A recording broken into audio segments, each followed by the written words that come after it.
Hello and welcome back to Minecraft, and I am here in my house because I've been doing a lot of stuff and it's been a long time since the last episode, both in terms of real time and in terms of gameplay time.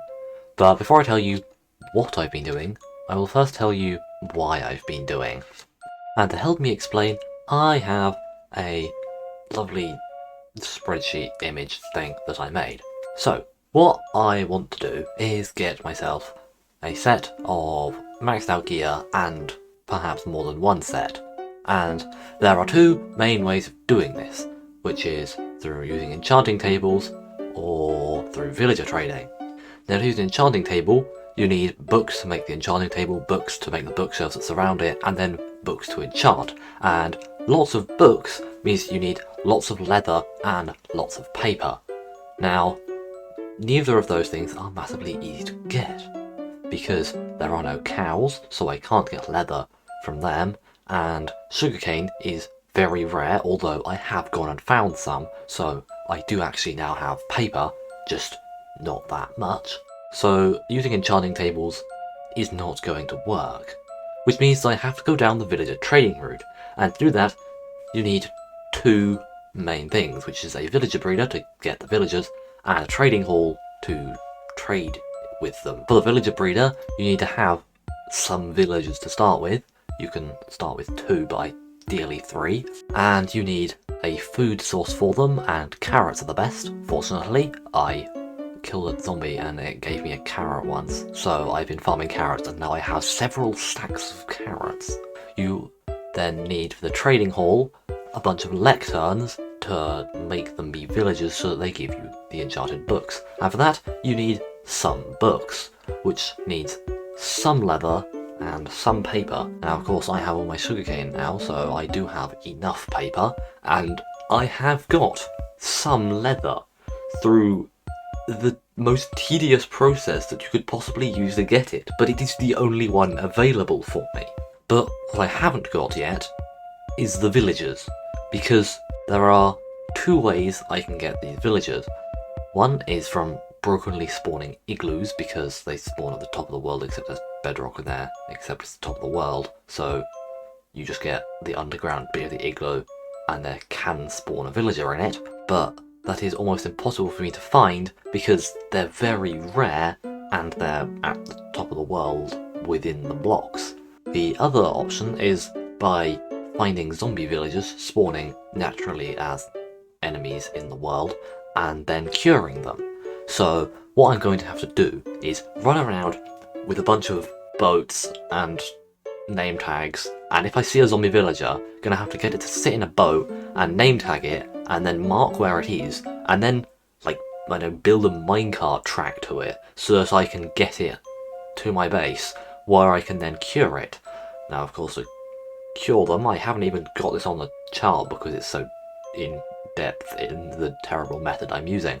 But to cure them, I need golden apples and weakness potions.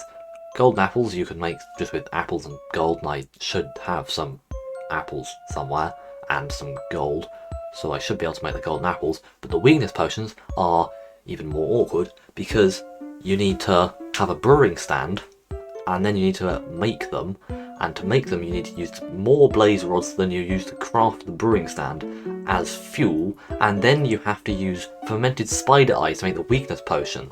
Now I have made some fermented spider eyes because all you need is a spider eye, mushroom and sugar, all of which I can get, and I did then go and find, through some painful nether exploration, a nether fortress, and I did get myself a few blaze rods, so I can go and make a brewing stand. So if we just hop down off the roof, go back inside, in which chest is it? This one. We have some blaze rods, so if I take one of those, and I take, I think it's 3 cobblestone, I can make a brewing stand, which we can just stick there. What I then need is water bottles, and I do have a bunch of water bottles from the same place I'm getting my leather, which is from this fishing farm, because you can get leather from fishing, and that is, as far as I know, the only way I can get it, and I have a grand total of 13 leather. I've used 32 fishing rods just in this farm, and I've got 13 leather. That is a terrible rate. Like, look at all of this fish. I've taken out some of the other junk that it gave me, but so much fish, bunch of water bottles, bunch of leather boots, and 13 leather. It's miserable. But that's all I have. That's why we can't use enchanting tables, because that's 13 books. That doesn't even make the enchanting table setup, let alone the books you need to enchant. So I'm going to have to make some potions. I literally haven't done brewing in a very long time. We should be able to do that, and then get a blaze rod, then make it blaze powder, and then just stick the blaze powder in here. It's been so long since I've used brewing. But this should theoretically make me some weakness potions, although they do need to be splash potions. Oh, I have to put gunpowder in it, so now I've got these 3 potions of weakness. Now I need to find some gunpowder, of which I somehow have some, even though I don't have creepers, because I have creepers spawning off, but ghasts drop it, and I've killed some ghasts in my hunt for the blaze rods, so I do have some gunpowder, so these should make splash potions of weakness. Yeah, so now we have 3 splash potions of weakness. Now we just need to name these. We need to name these 3 name tags happy villagers, because that's definitely they're gonna be cured from being zombies, from being zombie villagers. Therefore, they'll be happy. It's not like I'm going to enslave them or anything. I have 1 golden apple already, so I just need to make 2 more. And I need ingots. That's just ridiculous. I don't have that much. Time to smelt up some more then, I guess, and then go digging, because I apparently don't have enough. Anyway, I'll be back when I've got some villagers as well, so yeah, that's gonna be a while. So it's quite a long while later, and I have 3 villagers. One of them is a Tiger villager because of some weird biome placement. There's technically a bit of Tiger somewhere nearby, and a villager, well, zombie villager, happened to spawn there. So now I have my 3 happy villagers, and now I need to go and stick them in a villager breeder where they will be enslaved. So I haven't thought this far ahead. I don't know where I'm going to put it. I could put it outside, but then I have to get the villagers up. Also, there's not exactly like a nice flat bit of ground that I could build a building on. So I'm probably just going to dig through this wall and have it underground, because that's easier. And if it pops out through a wall or through the ceiling of another cave, then, well, that just looks cool. So we're just gonna go this way. And I forgot this is here. I guess now I have an excuse to fill this weird trench in. Another long time later, and you can see that there is now only 1 villager here. And that's because I forgot to make a village breeder. You only need 2 villagers now. I say now. There are tutorials that use 2. I used one of those as opposed to the last time I did this, when I used 3. But anyway, through here is the villager breeders. They are currently in their boats. When I get them out of the boats, they will then start making the farm work. Yes, there's this bit here. The babies will run through here, try to get these beds, fall into this water stream, and they go along here, and they grow up, they go up here, and this is where the collection point will be. I can then get out through here. I think they can't jump up here, so they're trapped in there.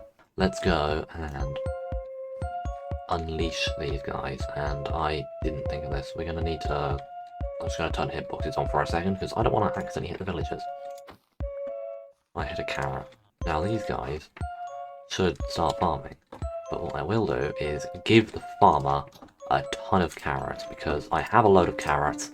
So how much inventory space does he have? I don't know. Let's just give him 9 stacks of carrots, because that seems like the sort of weird number Minecraft has an inventory size. Take the carrots. There we go. Now you're full of carrots. Actually, I'll get another stack because he took those all. Oh, come on! Villager pushed me. That's just annoying. No, he is full then.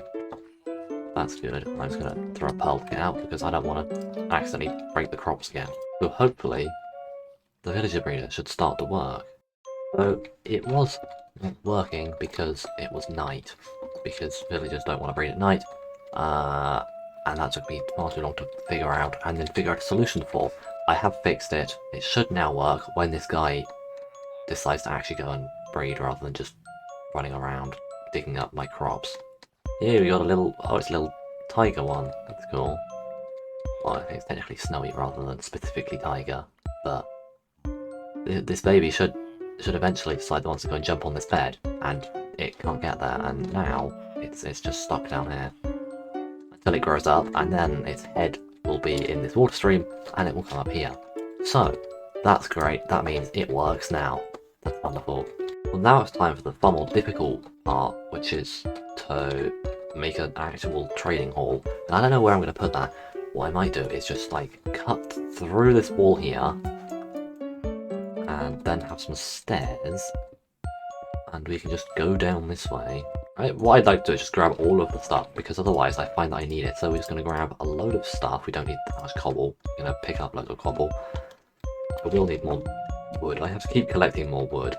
I also have to go and get a bunch of string, because 3 dogs, it requires 4 beds, and well, I don't have sheep, so I don't have wool. So what do I make wool out of? I make it out of string. But you get string from spiders. So previously, I had to go and beat up a load of spiders, and then I remembered that you can also get string from cobwebs in mine shafts. So I just went and found some mine shafts, found a load of cobwebs, and now I have many string. I've also just noticed that I need to resize this. I did have Minecraft in windowed mode because I want to be able to actually switch between tabs, but now I got borderless mining, so I can do that and I can have it full screen. So now I can actually have it take up the entire screen rather than having a bit chopped off the side. But I just noticed that the hotbar had been chopped off at the start of this episode, so anyway, you have that back now, so don't complain at me. But anyway, I now have a ton of string as well, which is great.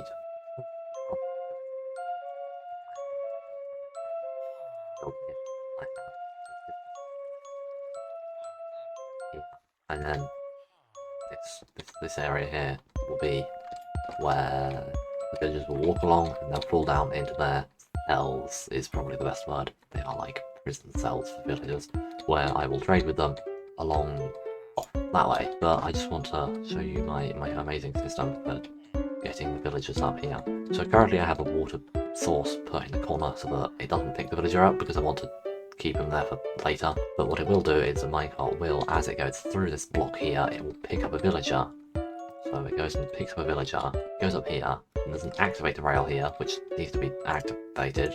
That will then kick the villager out. They'll go here, but they'll walk off. Cactus is here to then break the minecart. It falls into this hopper, goes through this chest, which if I want to, I can fill with minecarts.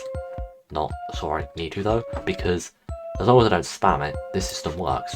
Because I say that, and something's gone wrong. That's because I'm holding one of the minecarts. Anyway, so that should be like this. I press the button, it dispenses one, this goes up, this hopper picks up the minecart, then the comparator looks at it and goes, hey, something's changed. The observer is then looking at the comparator, sends a pulse to this block, which powers this redstone, which powers this block, which then powers the dropper, which just throws it into the water stream, and it goes like underneath the rail and down and into the hopper, which goes back into the dispenser at the bottom.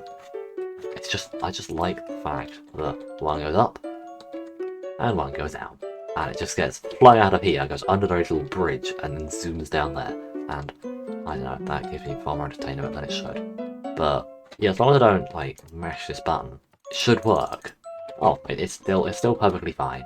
There is still one either way. Even if I mash the button, it doesn't break. This system is far better than I was intending to create. I just wanted something that worked, and I created something that worked well. That's unusual. I've now built something of a room down here. It's quite a big room. We have 11 cells for villagers, and we have the ability to get a zombie in through this door at the back. We can get a zombie in here if I want one. The villagers come in up here. There's a nice door for the back area here. This is the same as it was before, except now the villagers actually go through this door. I assume they'll open this door. I hope they do. If they don't, that'll be annoying. The way this one works is it's just a logical Geek Boy design, like the villager breeder. The villagers will walk in and fall down here. They'll stand here, they'll have their workstations on these blocks in front of them. When they're here, this locks them in. Then you can drop them down like this, so that the zombie at the back can beat them up. But anyway, we need to craft up the lecterns.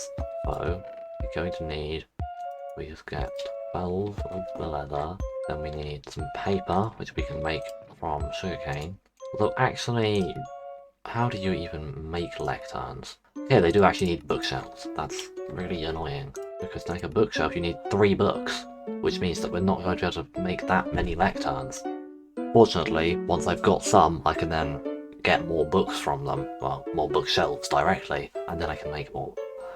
That's kind of awkward though. Wow, we get 4 lecterns. That's all we get. I'm just going to use the random slabs I have in my inventory, because I might as well. I want 2 composters so they can have 2 farmers, so that if one of them's locked out, the other one isn't. We should now be able to make the trading hall actually work, now that the villager is actually in the right place. Yep, they can be picked up by the minecart. We're going to press this, they go up there, they lag slightly, and that, wow, already in there. I was going to shut the door behind you. And you are just refusing to recognize this as your workstation. Why are you so stubborn? There we go, now we have a farmer. You are bad, I don't like you. The question is, how do we break and replace this without this guy running away? Yeah, there is a solution to this. It's called just stick a block there. So anyway, we have 1 villager, and we don't have any more. We do have this guy here. I could put this guy into the system. Why you gotta be so stubborn? How do I move this stupid villager? Just come over this way. You clearly want to. Definitely. I know what I can do. Oh no, I did not throw the pearl at you. Oh, there we go. You went in anyway. I threw a pearl and it just happened to count as hitting the villager.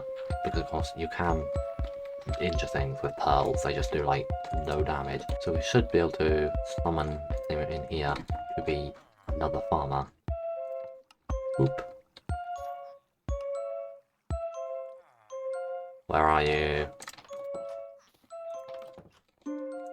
Does he just not know how to open a door? There's a workstation for you here. Where are you trying to go? There we go. Now he's gone to the right slot. Now I should probably just lock these in before they forget them. So I'll just go and grab a load of wheat. You've raised your price. That's just not very nice now, is it? Anyway, that is going to be it for this video. I now have emeralds, and when the baby villagers grow up, I can then fill these up and start getting myself some enchanted books. I do have plenty of diamonds to turn into diamond gear, because I have 60 diamonds. Every time I go out to get anything, like I go out to get some wood, or I go out to get some string, or I go out to get some sand, I just end up finding diamonds on the way. So I have a ton of diamonds. That is not a problem. But anyway, that is going to be it for this video. So thank you for watching. Don't get distracted. Go subscribe now, and until next time, goodbye.